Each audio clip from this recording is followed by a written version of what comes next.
আসসালামু আলাইকুম বন্ধুরা, বয়েস কিচেনে সবাইকে স্বাগত। আশা করি সবাই ভালো আছেন।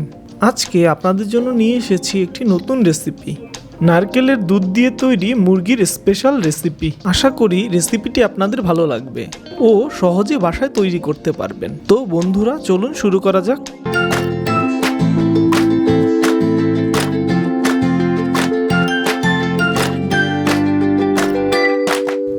আমি এখানে 1.5 কেজি পরিমাণ মুরগির মাংস ভালোভাবে পরিষ্কার করে নিয়েছি।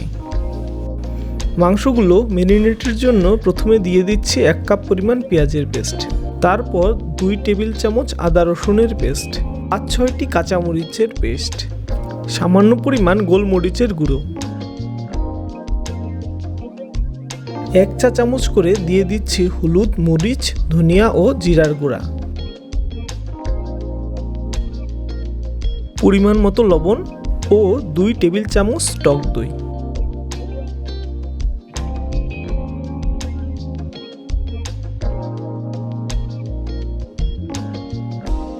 এবং 1 টেবিল চামচ সয়া সস দিয়ে ভালোভাবে ম্যারিনেট করে 30 মিনিটের মতো ফ্রিজে রেখে দিতে হবে।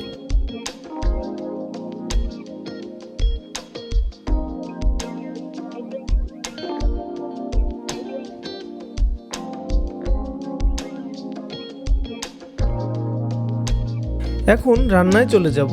একটি প্যানে পরিমাণ মতো তেল দিয়ে দিলাম। তেলটা একটু গরম হলে দিয়ে দিচ্ছি গরম মশলার ফোড়ন ও 2টি তেজপাতা এবং 1 মিনিটের জন্য এইগুলো ভেজে নিতে হবে, এতে করে মশলার ফ্লেভারটা বেরিয়ে আসবে। তারপর দিয়ে দিচ্ছি পেঁয়াজ কুচি। পেঁয়াজগুলো বাদামি রং হওয়া পর্যন্ত ভেজে নেব।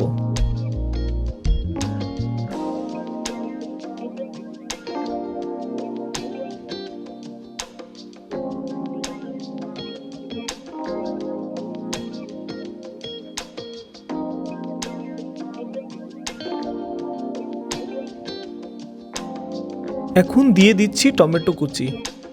টমেটোগুলো দিয়ে 2 মিনিটের মতো ভেজে নিতে হবে।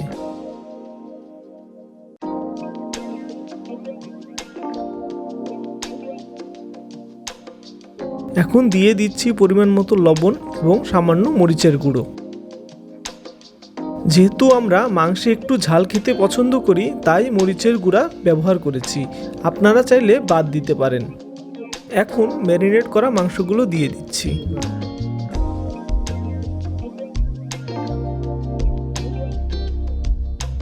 মাংসগুলো মশলার সাথে ভালোভাবে মিশিয়ে রান্না করে নিতে হবে।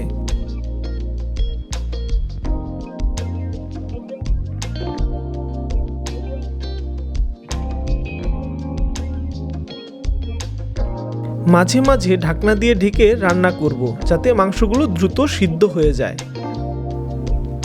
মাংস থেকে যে পানি বের হবে তা দিয়ে মাংসগুলো ভালোভাবে কষিয়ে নিতে হবে। আমরা যেহেতু নারকেলের দুধ দিয়ে রান্না করব, সেহেতু আমরা বাড়তি পানি ব্যবহার করব না। এই পর্যায়ে দিয়ে দিচ্ছি আগে থেকে তৈরি করে রাখা নারকেলের দুধ। এখানে আমরা 1.5 কাপ পরিমাণ নারকেলের দুধ ব্যবহার করেছি। এখন 12 থেকে 15 মিনিটের মতো রান্না করে নিতে হবে।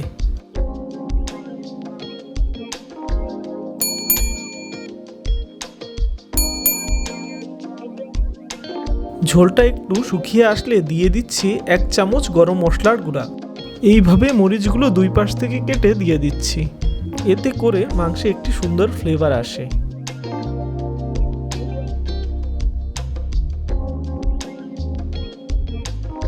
এরপর আরও 5-6 মিনিটের মতো রান্না করে নিতে হবে।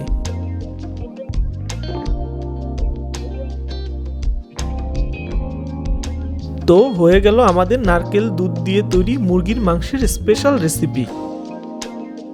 দেখতে যেমন সুন্দর হয়েছে, খেতে তেমন সুস্বাদু।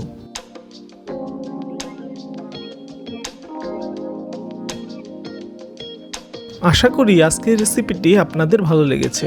রেসিপিটি ভালো লাগলে লাইক, কমেন্ট ও সবার সাথে শেয়ার করতে ভুলবেন না। নতুন নতুন রেসিপি পেতে বয়েস কিচেন চ্যানেলটিকে সাবস্ক্রাইব করে রাখুন। রেসিপিটি নিজেরা তৈরি করুন এবং কমেন্টে জানান কেমন হলো। আপনারা আর কী ধরনের রেসিপি পছন্দ করেন তা কমেন্টে জানাবেন। আমরা সহজভাবে আপনাদের মাঝে উপস্থাপন করার চেষ্টা করব। সবাইকে ধন্যবাদ। আল্লাহ হাফেজ।